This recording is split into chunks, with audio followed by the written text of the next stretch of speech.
시편 40편 9절과 10절 말씀, 우리 다 같이 한 목소리로 읽습니다. 내가 많은 회중 가운데에서 의의 기쁜 소식을 전하였나이다. 여호와여, 내가 내 입술을 닫지 아니할 줄을 주께서 아시나이다.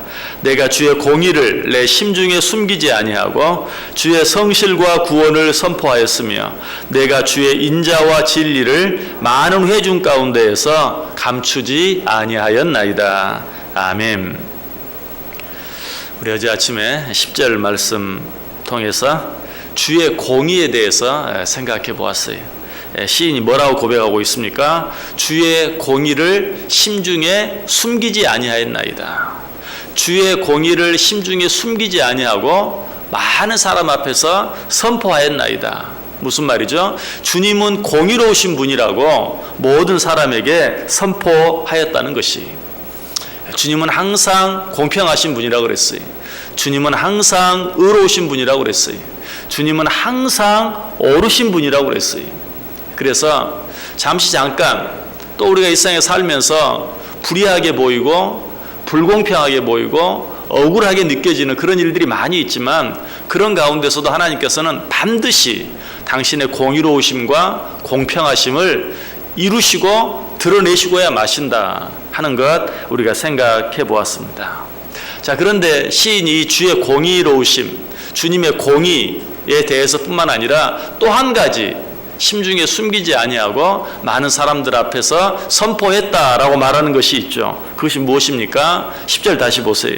내가 주의 공의를 내 심중에 숨기지 아니하고 주의 성실과 구원을 선포하였으며, 주의 공의에 대해서만 선포한 것이 아니고 또 한 가지 무엇? 주의 성실하심에 대해서도 내가 선포하였다라고 그렇게 고백하고 있는 것을 보게 돼요.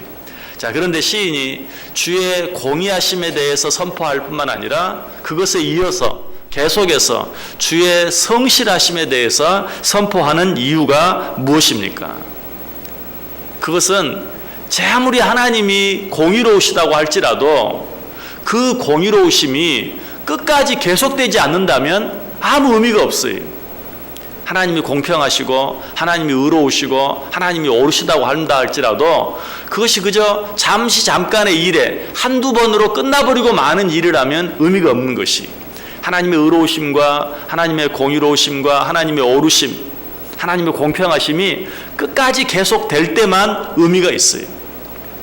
그래서 시인은 우리 하나님은 공의로우실 뿐만 아니라 끝까지 성실하신 분이시다라고 이야기하고 있어요. 하나님이 공의로우시긴 하신데 성실하지 못하다면 그 하나님의 공의로우심이 언제 사라져버릴지, 언제 바뀔지 알 수가 없는 것이, 그런데 놀라운 것은, 그런데 정말 감사한 것은 우리 하나님은 공의로우신데 공의로우실 뿐만 아니라 끝까지 성실하신 분이시다. 여러분, 만약에 부모가 자녀를 낳아주기만 하고 길러주지 않는다면, 자녀를 낳기만 하고 끝까지 돌봐주지 않는다면 여러분, 그 부모의 은혜가 진정한 은혜가 될 수 있습니까? 그렇지 않죠. 그건 반쪽짜리, 아니 반쪽짜리도 되지 못해. 차라리 낳지 않는 것이 훨씬 나아요. 마찬가지 하나님의 공의로우심으로 하나님께서 우리를 구원해 주셨어요. 그런데 그것으로 끝나버리고 만다면 언제 내가 그 구원을 잃어버릴지, 언제 그 하나님을 잃어버리게 될지, 언제 하나님께서 나를 버리실지 알지 못하기 때문에 그 은혜, 그 구원은 불안할 수밖에 없어요. 그러나 우리 하나님은 공의로우실 뿐만 아니라 끝까지 성실하시다. 당신의 공의로 우리를 당신의 자녀 삼아주실 뿐만 아니라 우리를 끝까지 돌보아 주시고 끝까지 책임져 주신다. 이 성실이라는 말 속에 들어있는 가장 중요한 한 가지 의미는 하나님은 한 번 하신 약속은 끝까지 지키신다라는 그런 의미가 있어요. 하나님은 한 번 하신 약속은 끝까지 지키신다. 뿐만 아니라 하나님의 성실하심은 우리를 그저 지켜주시고 그저 보호해 주실 뿐만 아니라 우리를 점점 더 완전하게 성숙시켜 주시고 성장하게 하시고, 그리고 죄에 빠지지 않도록 우리를 끝까지 견인해 주신다. 그래서 하나님의 성실을 조직신학적인 용어로 말하면 하나님의 견인, 끝까지 끌어주신다. 그래서 우리가 하나님의 형상을 이루는 그날까지 하나님은 우리를 끝까지 지켜주시고 보호해주실 뿐만 아니라 우리를 회복시켜주시고 성장시켜주시고 우리를 가르쳐주시고 우리를 인도해 주신다. 그것이 바로 하나님의 성실하심이. 하나님께서 이 성실하심으로 우리를 늘 지켜주시고 우리와 함께 해주시는 것을 믿으시길 바랍니다. 하나님은 당신께서 택하신 자들을 절대 놓지 않아요. 하나님은 당신이 택하신 자들을 절대로 포기하지 않아요.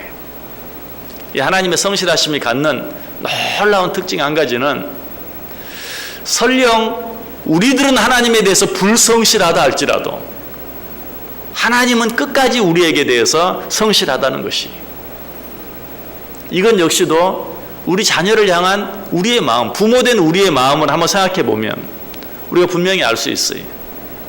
만약에 육신의 부모라 할지라도 자녀가 불성실하면 부모도 불성실하고, 자녀가 성실하면 부모도 성실하고, 자녀가 하는 대로 그 자녀에게 하는 부모가 있다면 그 부모는 부모가 아니죠. 그렇죠? 우리같이 부족한 부모라 할지라도 자녀들의 불성실하심에 불구하고 우리는 끝까지 성실해요. 내가 낳은 자녀이기 때문에 끝까지 책임져요. 눈물을 흘리면서도 위에서 기도해요. 이것이 부모된 마음이, 하물며 하늘에 계신 우리 아버지는 어떠할까요? 성경이 뭐라고 말합니까? 너희가 악한 자라도 자녀들에게 좋은 것을 줄 줄 알거든. 이거 우리를 향한 말이. 너희같이 부족한 부모들도 자녀들을 위해서 끝까지 성실할 줄 아는데 하물며 하늘에 계신 너희 아버지께서 너희를 향하여 끝까지 성실하시지 않겠느냐라고 말씀하고 있는 것이, 하나님의 성실하심을 믿지 못한다면 그 믿음은 하나님을 나보다 더 못한 존재로 생각하는 믿음밖에 아무것도 아니에요. 그 믿음이라고 말할 수도 없죠. 여러분의 자녀들에 대해 성실하십니까? 그렇다면 하나님은 얼마나 더 우리에게 대해 성실하시겠어요? 오늘 시인은 이 사실을 깨달았어요. 그래서 하나님의 공의로 말미암아 자신이 구원받게 된 그 은혜를 하나님께 감사하고 찬송하고 그것으로 끝나지 아니하고 하나님의 성실하심에 대해서 하나님을 찬양하고 있는 것이, 시편 89편 8절에도 보면 이 하나님의 성실하심에 대해서 이렇게 말합니다. 여호와 만군의 하나님이여, 주와 같이 능력 있는 이가 누구리이까?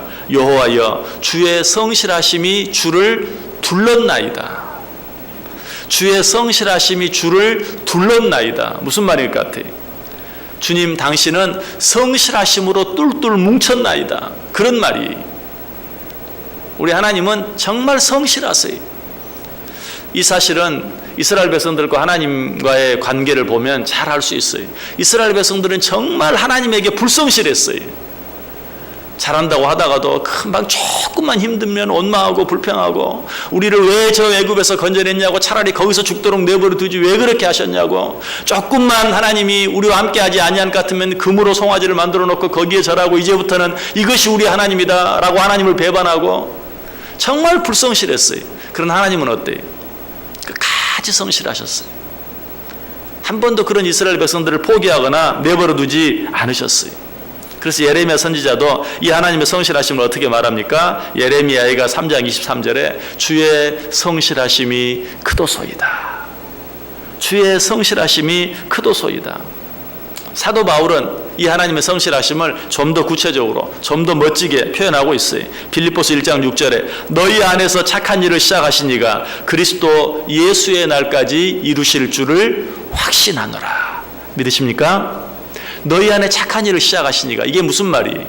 너희를 구원해 주신 이가, 너희를 구원하기 위해서 하나밖에 없는 아들 예수 그리스도를 십자가에 달려 죽이시기까지 하신 그 하나님께서 너희를 그리스도 예수의 날까지, 그리스도 예수께서 다시 재림하셔서 우리를 하나님이 있는 그곳에 앉혀주시는 그날까지 우리를 포기하지 아니하고 버리지 아니하고 함께해 주실 것이다 라고 그렇게 고백하고 있어요. 이 하나님의 성실하심을 또 성경은 다른 곳에서 어떻게 말합니까? 자기 아들을 아끼지 아니하시고 내어주신 이가 너희를 위하여 주시지 못할 것이 무엇이 있겠느냐. 아들도 내주었는데 아직도 그 하나님의 성실하심을 믿지 못하느냐. 아들까지 내어주신 이가 너희를 위하여 내어주시지 못할 것이 무엇이 있겠느냐라고 우리에게 분명하게 말하고 있어요. 우리가 인생을 살아가면서 참 하나님이 공의롭지 못한 것처럼, 불의하신 것처럼, 성실하지 못한 것처럼 느껴질 때가 많이 있어요. 다윗도 한때는 그런 일 때문에 고민도 하고 번뇌도 하고 하나님을 향해 원망도 하고 불평도 했어요. 그러나 끝까지 되어지는 일들을 바라볼 때 하나님은 성실하시다는 사실을 깨달았어요. 시편 119편 75절에 여호와여 내가 알거니와 주의 심판은 의로우시고 주께서 나를 괴롭게 하심은 성실하심 때문이니이다. 참 이상한 말이 나오죠. 주께서 나를 괴롭게 하심은 성실하심 때문이니이다. 처음에는 하나님 나를 왜 이렇게 괴롭게 하십니까? 하나님 나를 왜 이렇게 힘들게 하십니까? 하나님 정말 나를 사랑하시는 건 맞습니까? 하나님 당신 정말 공의로우신 분 맞습니까? 그렇게 원망하고 따졌지만 깨달았어요. 그 속에도 하나님의 성실하심이 있다는, 그 속에서도 나를 향한 하나님의 계획이 있다는 걸 깨달았어요. 그래서 시인이 뭐라고 말해요? 주께서 나를 괴롭게 하심은 당신의 성실하심 때문이니이다. 이런 다윗의 심정이 시편 119편 71절을 통해서 잘 나타나 있어요. 고난당한 것이 내게 유익이라 이로 말미암아 내가 주의 율례를 배우게 되었나이다. 하나님 나를 왜 이렇게 내게 왜 이런 고난을 주십니까? 처음에는 이해를 못했어요. 그러나 그는 깨달았어요. 고난당함으로 말미암아서 하나님의 뜻을 알게 되고 하나님의 율례를 배우게 되고 하나님의 사랑을 알게 되는 그것을 깨달았어요. 마치 자식이 나이가 들어서야, 아니 부모가 돌아가신 다음에야 자기를 향한 그 부모의 사랑과 은혜를 깨닫는 것처럼 다윗도 깨달았어요. 나를 왜 이렇게 힘들게 하시는가? 나에게 왜 이런 고난을 주시는가? 이것으로 말미암아 나를 하나님 앞으로 더 가까이 나아가게 하기 위해서 내가 고난당한 것이 내게 유익이라 내가 이 고난으로 말미암아 주의 율례를 배우게 되었나이다. 이 사실을 깨닫고 나서 말하는 것이 주께서 나를 괴롭게 하시는 것도 당신의 성실하심 때문이니이다. 부모가 왜 자녀들에게 잔소리를 끝없이 합니까? 자녀들은 그것이 부모가 나를 미워해서라고 생각해요. 그러나 끝없이 자녀를 향해 잔소리하는 것은, 아니 필요하다면 회초리까지 들고 매까지 드는 이유가 무엇입니까? 그것이 바로 자녀를 향한 부모의 성실하심 때문이죠. 절대 자녀를 포기할 수 없는 부모의 사랑 때문이죠. 시인이 그걸 깨달은 것이, 다윗이 그걸 깨달았어요. 나를 괴롭게 하심은 주의 성실하심 때문이니이다. 우리 하나님의 성실하심은 절대 우리를 버리거나 포기하지 않아요. 그래서 오늘 본문 10절에서 고백하는 것이 내가 주의 공의를 내 심중에 숨기지 아니하고 주의 성실과 구원을 선포하였으며 내가 주의 인자와 진리를 많은 회중 가운데서 감추지 아니하였나이다. 이 하나님은 오늘도 변함이 없으십니다. 이 하나님은 오늘도 우리를 향하여 성실하십니다.